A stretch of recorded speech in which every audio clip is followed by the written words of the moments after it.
the NFL Combine gives us a chance to talk to Chris Ballard about his team and find some things out, maybe about the draft, about his roster, about the construct, all that stuff. And Chris Ballard answered questions, some with specific answers and some where he was understandably vague. When you're going to draft 15th, what are you going to do at 15? You're going to trade up, you're going to trade back, who's on the board?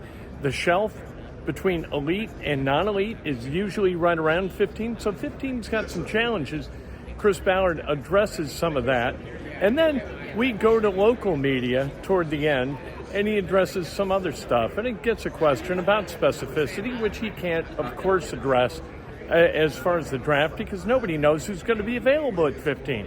They try to figure it out in pre-draft, put their board together in a way that allows them to kind of forecast what teams ahead of them are going to do. But we know that things change, and at 15, maybe there's a bunch of guys at the position they want to draft, and they're going to fall, or they're going to trade back. We'll see. Or maybe there's only one left and they use 15, or maybe there's a guy at 12 they just love and giving up something to go get him. Maybe that becomes a deal. Maybe somebody is so covetous of what's at 15 that the Colts can extract value back from that team. There's a lot going on, and that's the fascination that people have with the NFL draft, with the Combine. It's a lot of fun downtown Indianapolis. Chris Ballard told us stuff that we would expect. Here's what I tell you. We've had talks with his agent, who's really good. His agent's been doing it a long time. He's really good at what he does. We'll work hard to get a deal done. It's a tool we have. I'm not going to say we're not going to use it, but I'm not going to say we are. Hopefully we can come to an agreement and find some compromise on a deal. What do you see happening with the running back market this year, given the available backs and how much? I mean, this is you pay good players. You pay good players, and each team chooses to do that. I can't give you what other teams are going to do. I know what we did. We like our guy. We like Jonathan. We ended up working out. How much obviously you knew what kind of backs were going to be available in free agency this year. How much did that factor into when you were negotiating with Jonathan, and how much was it, we want to keep our guy because there's some importance to that in the locker room? No, I think our history's shown. I mean, we want to keep our guy. And plus, he's a talented guy.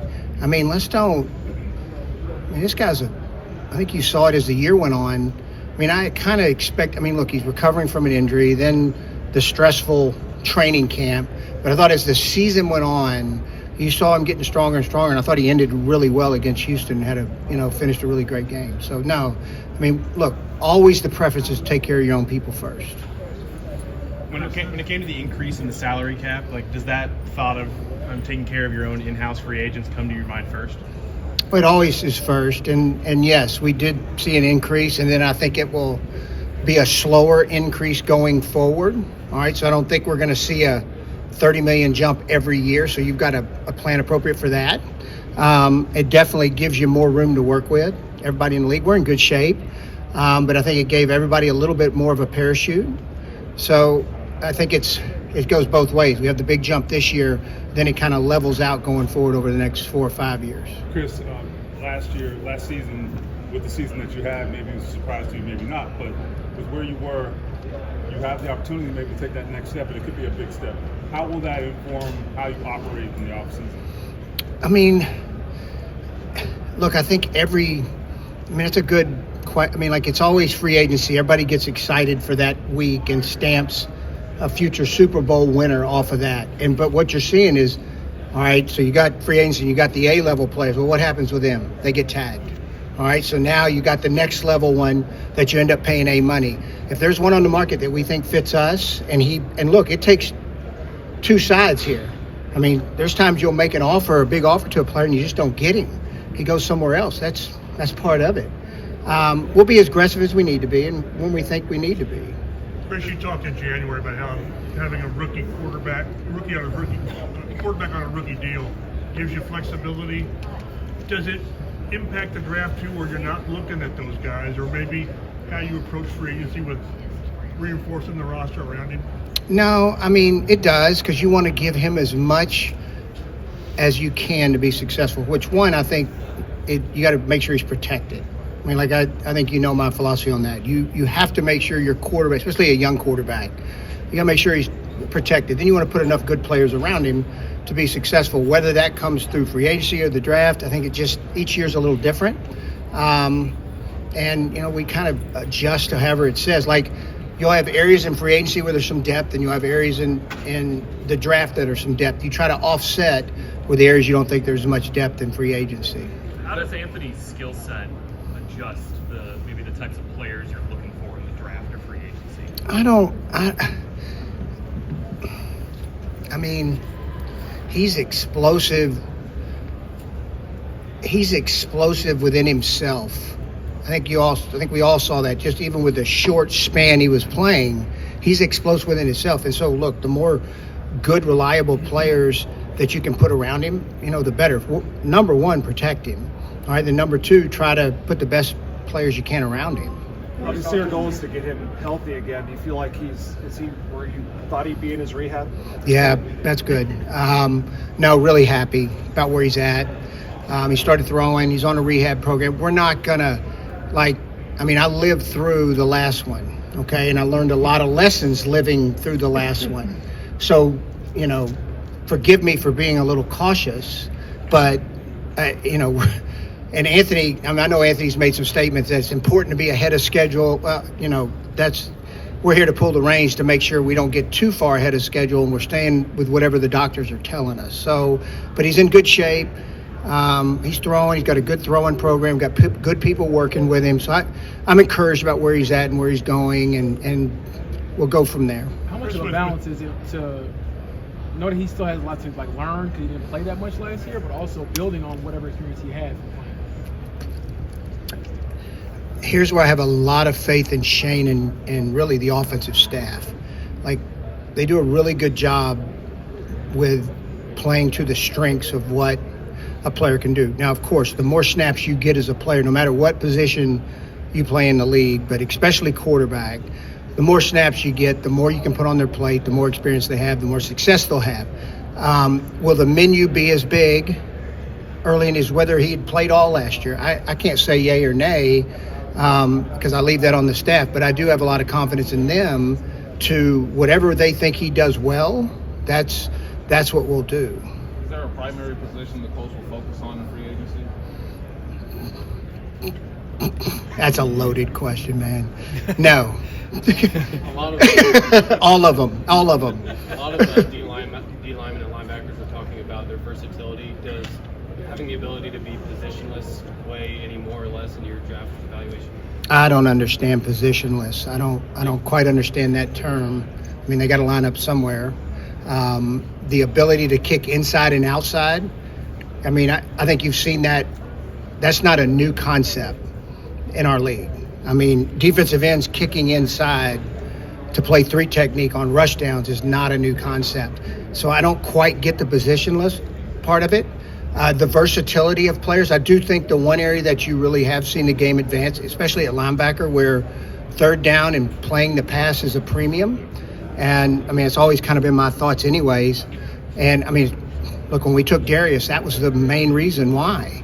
Third down had nothing to do with first and second down, to do with his ability to play the pass. So I don't quite understand the positionless part of it, but I think you start with the passing game, and then how do they impact the passing game, and then go from there, and then where you play them on passing downs. Last year you started 2 rookie cornerbacks for the majority of the season. With that knowledge in your head, does it make you want to target a veteran to bring into that room opposed to using the draft to add to that room? Not necessarily, no. I mean, I think it's got to fall your way. I thought Kenny Moore was a really good vet player, had a good year. Would like to have him back. We'll see how it works out in free agency. But, no, I mean, look, they're going to live through their lumps, and that's part of it. And I thought they both advanced really well. I thought Jones, I mean, look, Jones, all he did was get out there and battle each and every week. And then with Juju, it's about staying healthy. Juju's got to remain healthy. Jim Nagy mentioned back in Mobile that the transfer portal and NILs probably made day 3 of this year's draft a little tough. Do you view that as more of a challenge, or is like the board shrinking? No, I'll tell you this. So I think we went over 2,718 players, where I think before COVID, we were at about 1,800 players. So where you're not seeing it shrink. You're seeing a lot more guys with 6 years coming into the draft, a little older player coming into the draft. Look, I always think the more a guy can play in college, the more experience he gets, the better it is. They come in more prepared. It's not the world we live in. You're going to get guys that are young, and you just deal with it either way. And you just got to have a plan to handle it, whatever the case is. So I don't necessarily think it's less players. I mean, we're looking at more players just because of the 5th and 6th years of guys staying in college. Chris, how much attention do you pay to the report card? What do you make of it? I pay attention to it. We do a lot with our players internally anyways and ask their feedback. What I would tell you, there's some things I would probably debate with them, but we pay attention to it. Do I take it 100% to credence? No, but there'll be questions asked and we'll get feedback, and then things that I'll tell you this, I don't know many players that have been with us that don't want to be back. That's just been my take on it for the most part. So there's always things you can get better at. There's always things you can get better at. Anything specific you would debate? What's that? Anything specific? I knew. I left myself open for that one. No, I'll keep that internal. Chris, when you see a player like Marvin Jr. is doing things the way he's doing it, not working here, maybe not at the pro day, what's your reaction? Is that just an aberration? Look, would you love every player to come here and compete and do everything? Do everything. Absolutely. It's a chance for them to knock it out, and that way their travel schedule's less. They don't have to worry about the pro days. You'd rather them do everything. But, I think this is my 24th year in the league, and every year there's always been guys that don't work out. Now, eventually they do it on the back end. Look, there's things, guys are taking stances to do things a little differently. He's a very, very talented player. And whatever decision a kid makes, then the club has to make that decision if they're comfortable still taking him based on what information you have. You made it. Yeah, 50-yard line. But a related question, I guess, that wide receiver class, you've heard a lot about it. What are your early sentiments about it? It's good. It's depth. Yeah, a lot of depth at every level, as a matter of fact. No, it's strong. It's a really strong class.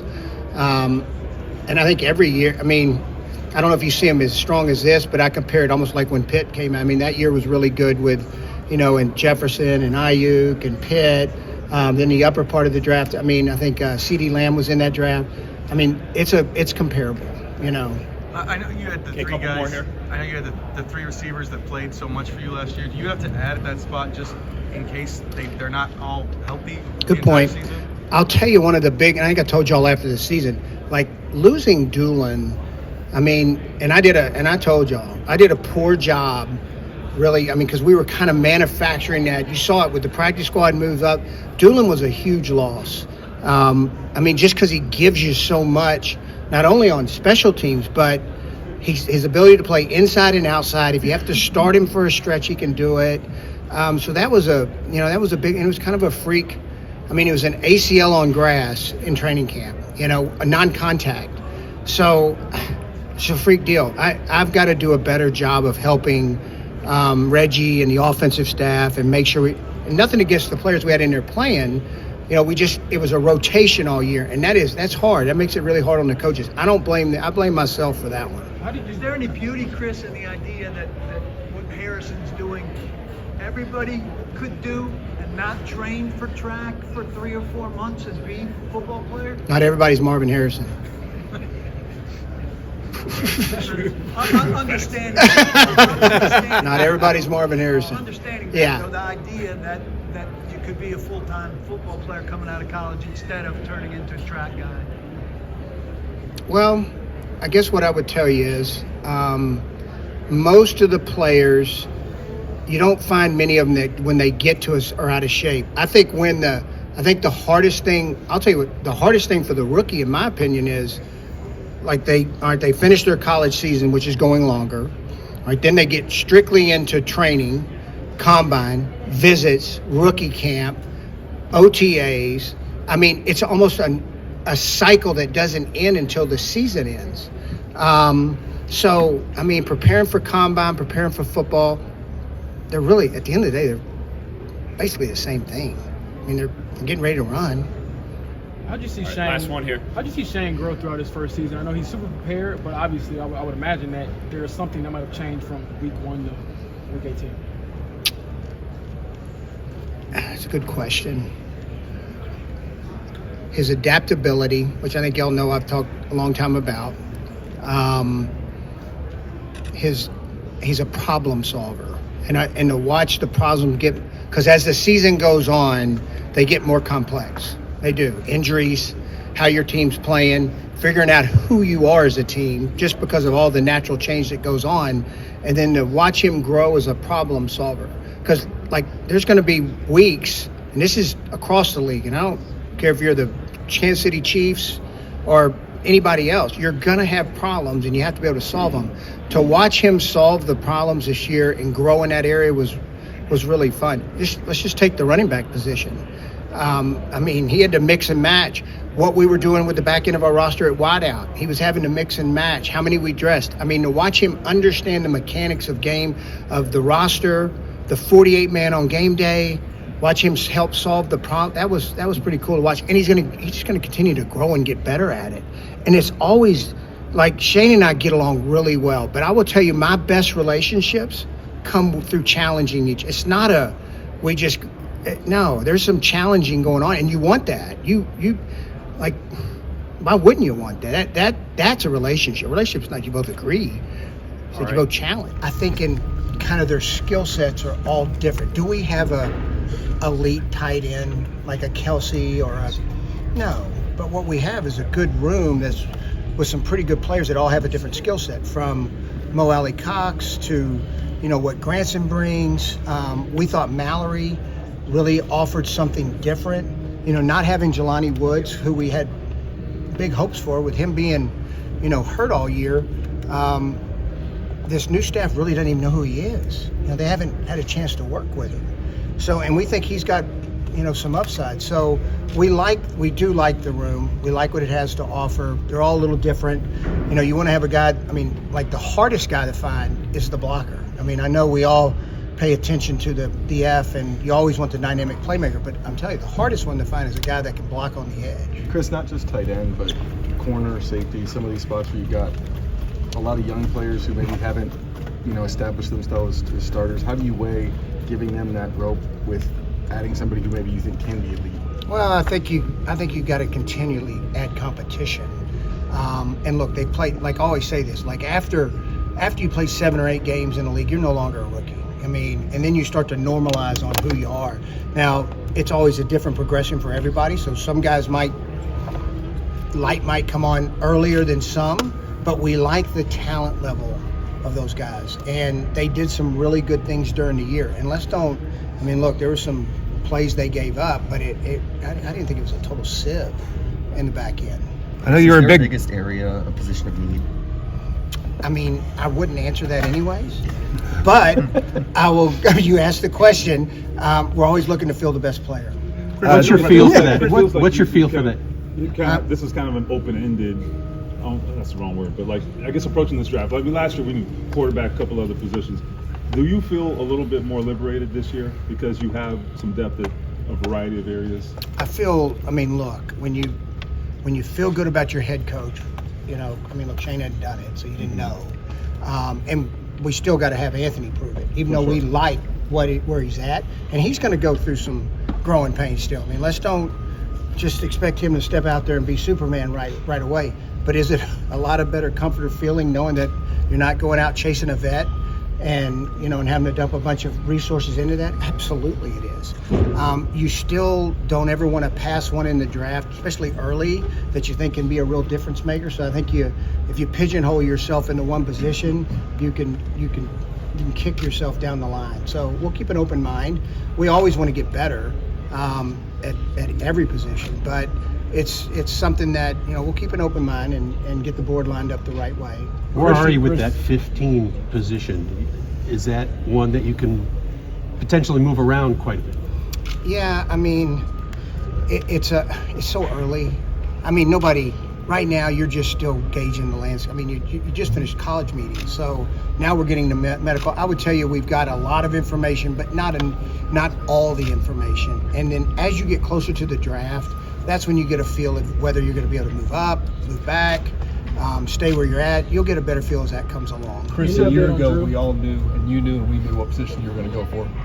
This year, you're not going to tell us, but do you know what position you would like to see? I have a pretty good idea of it. Okay, what is it?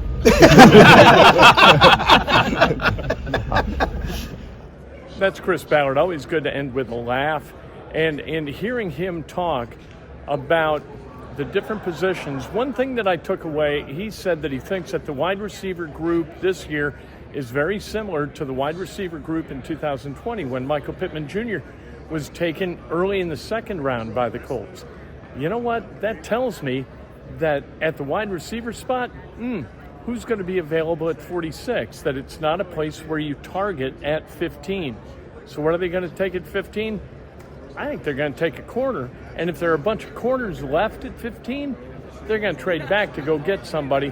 Then with 46, I think they go get a wide receiver. I think they know that that's a position of need, and so is corner.